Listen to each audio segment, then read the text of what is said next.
Amados irmãos e irmãs, este primeiro domingo da Quaresma é um domingo que nos coloca diante, eu diria assim, de 99% da nossa vida, que é tentação. Os outros 1% são tão rápidos que a gente nem vê, né? Quando a gente pensa que está bem, já chegou a outro, já veio a próxima. Quando a gente pensa que está tudo tranquilo, a tentação já está batendo na porta de novo. É a gente que parou de escutar, mas ela está ali. E não nesse evangelho de Mateus, agora eu não me lembro se em Marcos ou Lucas, quando o demônio sai, o evangelista chega a especificar da seguinte forma: e o demônio saiu para voltar no tempo oportuno. Ou seja, ele nunca sai de vez. Ele vai lá, dá a voltinha dele e vem. E o que é interessante perceber, sobretudo quando meditava para preparar a homilia desse fim de semana, eu me vi muito, sobretudo ali na primeira tentação. Por quê? Jesus estava com fome. 40 dias e 40 noites sem comer, sem beber água, nada. Vocês já fizeram essa experiência, gente, ficar algum dia sem comer? Vamos começar de cima para baixo, né? Quem é que já ficou uma semana sem comer? Vincent, uma semana? Além do Vincent, mais alguém? Então vamos baixar a bola, né? 3 dias. Aí já aumenta mais, né? 1 dia. Bom, já deu uma melhorada. Pelo menos uma tarde, gente. Não. Tristeza, meu Deus. Bom, o que acontece? Para quem ficou mais de 1 dia? Eu já fiz essa experiência, todo mundo está acompanhando minha pré-diabetes, né? Eu faço todo mundo fazer junto comigo a dieta, né? Nem que seja vocês sabendo, eu fazendo. Mas ali nos 3 primeiros dias, eu me lembro que a minha mão tremia, né? Eu suava frio. À noite, então, que era o momento onde eu mais caía, né, para comer bobagem, ia chegando à noite, eu não conseguia dormir, não era nem fome, mas a vontade de comer chegava junto, né? E aí eu me lembro, eu não podia comer, eu tinha tirado tudo do meu quarto, tudo quanto é bobagem que eu tinha no meu quarto eu tinha tirado. A moça que trabalha na casa paroquial, às vezes fazendo faxina, né? Faxina no meu quarto, ela falou: dessa vez o senhor está seguindo firme mesmo, né? Porque antes, toda vez que eu vim limpar seu quarto, eu achava um pacote de chocolate, um doce em algum lugar, e dessa vez nada. E realmente, eu tirei tudo. Tudo. Mas eu digo a vocês, ali a primeira semana foi dolorosa. Eu lembro que eu suava frio à noite. E aí eu tomava água para disfarçar. Né? Tomava água e ia deitar. Com raiva. Mas eu ia. Eu consigo imaginar o que Jesus não estava passando depois de 40 dias. E é exatamente no momento em que o demônio se aproxima, ele não vem com dinheiro, ele não vem com poder, ele não vem com coisas extraordinárias. Ele oferece pão. O demônio conhecia a fraqueza de Jesus naquela hora. Seria bobagem ele chegar com uma tentação mirabolante ali na frente de Jesus naquele momento. Era a fome que Jesus tinha. Então ele ataca exatamente onde Jesus estava mais fraco. Ele fala: olha, transforma essas pedras aqui em pão e come. Você não é filho de Deus? Você pode fazer. E aí Jesus Cristo responde com a palavra. Ele fala: está escrito que nem só de pão o homem viverá, mas de toda a palavra que sai da boca de Deus. E aí o demônio usa a Bíblia para tentar Jesus.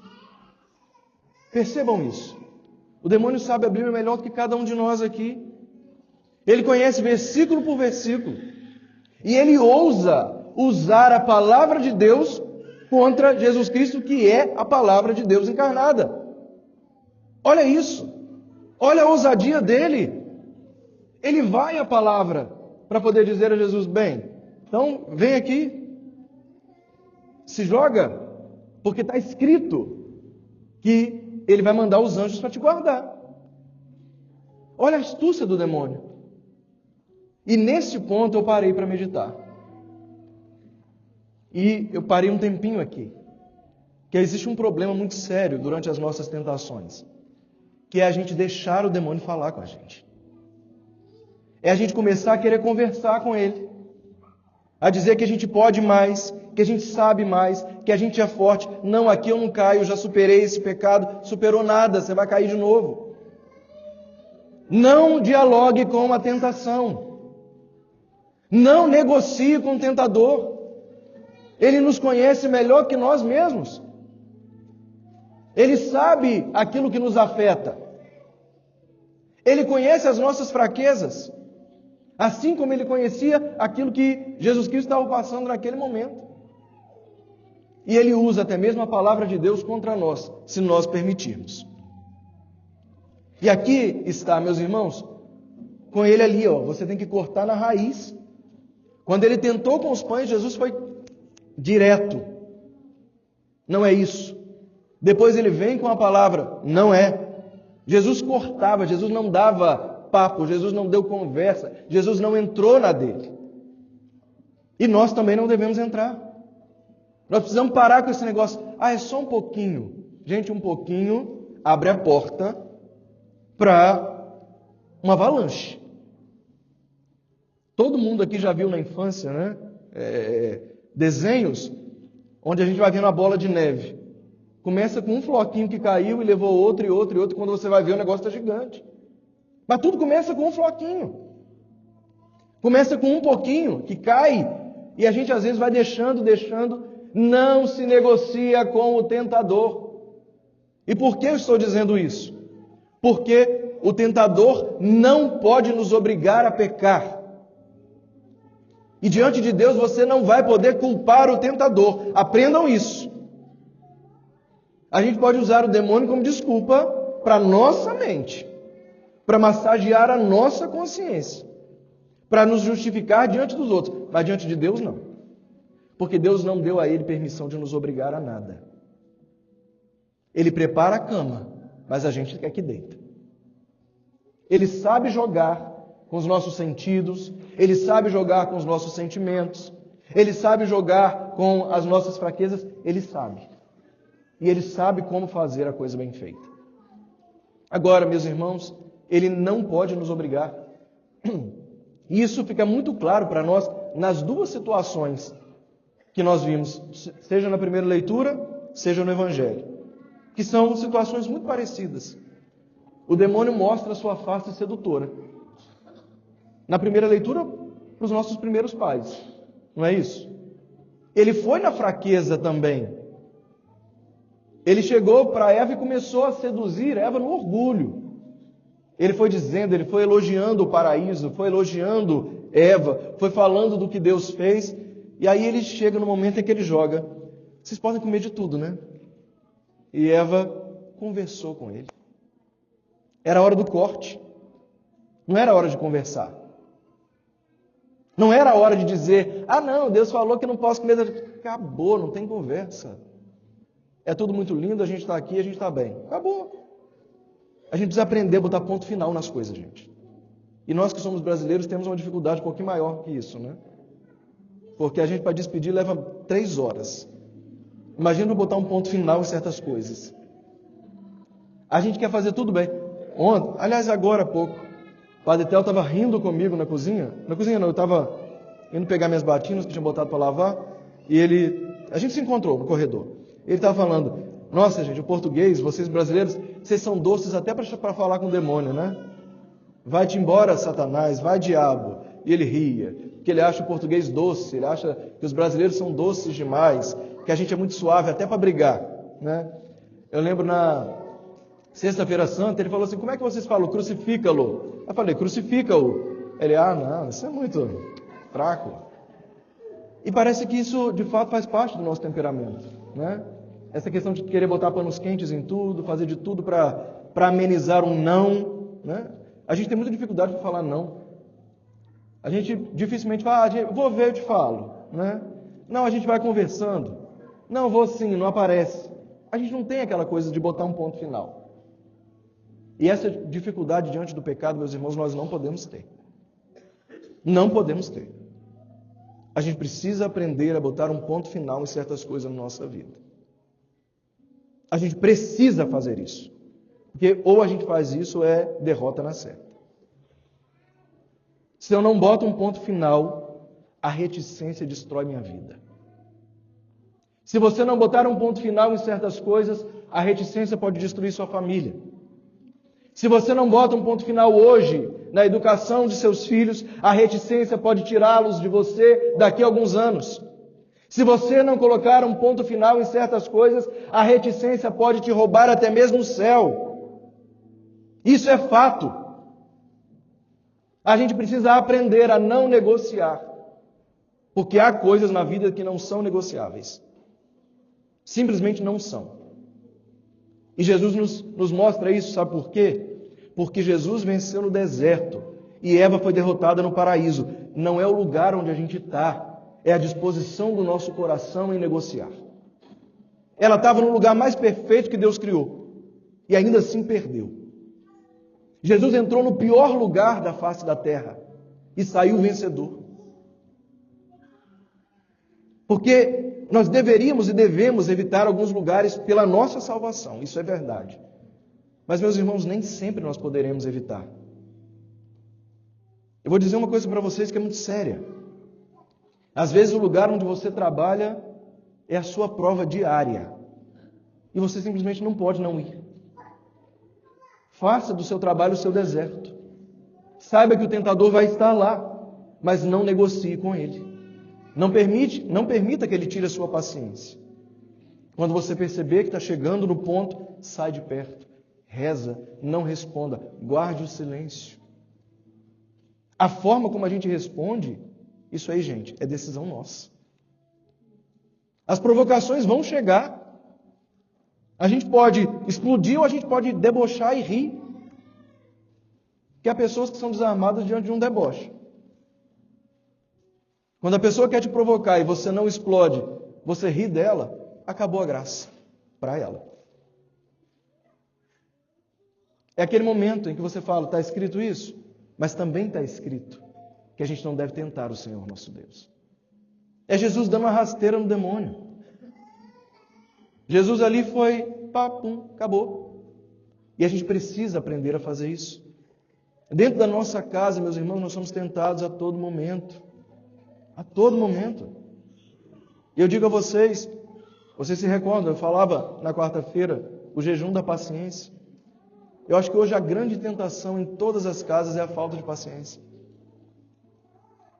É a falta de docilidade no responder, medir as palavras.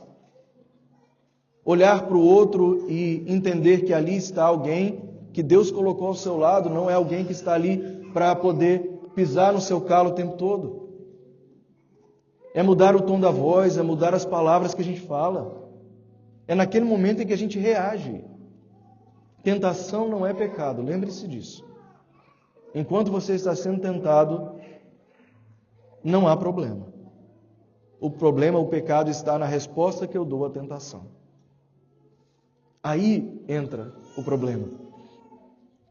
E se por um lado o nosso tentador é forte, aquele que está conosco é muito mais forte do que ele. Na segunda leitura isso ficou claro para nós, São Paulo fala isso com clareza. Olha, se por um homem entrou o pecado no mundo, Adão, e todos nós fomos tocados pelo pecado dele, porque a partir de Adão todo homem foi gerado no pecado, e a gente está falando do pecado original, sim? Não os pecados pessoais que nós temos depois, mas cada homem gerado depois dos nossos primeiros pais foi gerado no pecado, trouxe a mancha do pecado original. Mas São Paulo diz que se por um lado nós somos tocados pelo pecado, aquele que nos redimiu de uma forma tão perfeita que a graça foi maior que o pecado. A graça superou esse pecado, tanto que no batismo nós somos lavados do pecado original. Olha a graça vencendo o pecado.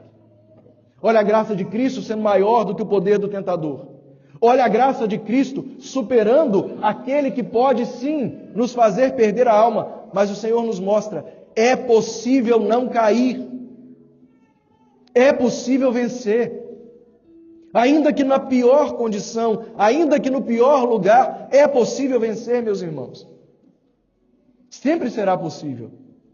Basta que nós escolhamos estar com Deus. Porque aqui eu quero voltar com vocês no início do Evangelho. Vejam bem, o evangelista mostra um detalhe ali para nós que é de extrema importância. Eu sempre falo isso com vocês. Mas hoje o evangelista coloca como um destaque, quando ele começa a falar que Jesus foi levado ao deserto pelo Espírito Santo. Meus irmãos, isso aqui é que faz toda a diferença. A gente às vezes acha que pode batalhar sozinho. E não pode. Não pode. O deserto não foi feito para que a gente ficasse nele. No deserto tudo é difícil. Por isso Jesus foi levado pelo Espírito Santo. Gente, vocês pensam, ou a gente pode pensar, Jesus é Deus. Mas ainda assim ele foi levado. Ele não entrou sozinho no deserto. Ele foi conduzido pelo Espírito Santo. E isso aqui fez a diferença. No nosso deserto, nós também não temos que lutar sozinhos. Nas nossas tentações, nós não temos que ser fortes o tempo todo, mas nós precisamos contar com quem é mais forte do que nós. Na sua tentação, clama o Espírito Santo. Não tenta combater sozinho. Não tenta combater sozinho, que você vai perder. Chama o Espírito Santo. Eu estava falando ontem com os nossos irmãos hispanos isso. A primeira coisa que nós temos que fazer todos os dias ao acordar: Senhor, obrigado pela minha vida. E vem, Espírito Santo, me ensinar como viver. Agradecer porque eu estou aqui e posso viver mais um dia. Mas eu preciso permitir que Ele conduza a minha vida. Viver só não basta. É preciso fazer a vontade de Deus em toda a minha vida. E principalmente no deserto da tentação, só vence quem é conduzido pelo Espírito Santo. No deserto onde está o tentador, ou nós contamos com quem é mais forte do que ele, ou nós sempre seremos derrotados, porque nós não somos mais fortes. Não somos. Ele conhece as nossas fraquezas. E aqui eu termino com Santo Agostinho. Assim como o demônio conhece nossas fraquezas, nós também precisamos conhecer. A gente não tem que ter medo de dar nome para as nossas fraquezas. A gente não tem que ter medo de reconhecer onde nós somos fracos. Não temos que ter medo. Porque quanto mais nós conhecemos as nossas fraquezas, mais a gente tem condições de lutar contra elas.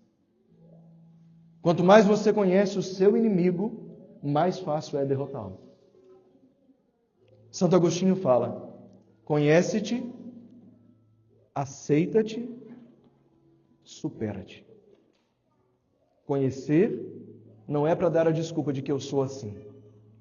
Conhecer é para que eu possa superar o que em mim ainda não é o que Deus quer que eu seja. Lembremos-nos disso, porque no deserto, quem não se conhece nunca pode se superar. Quem não é conduzido pelo Espírito Santo já está entrando como um derrotado. Quem vai com Ele, ainda que passe pelo pior deserto, sairá vencedor, porque é possível com a ajuda do Espírito Santo. Amém.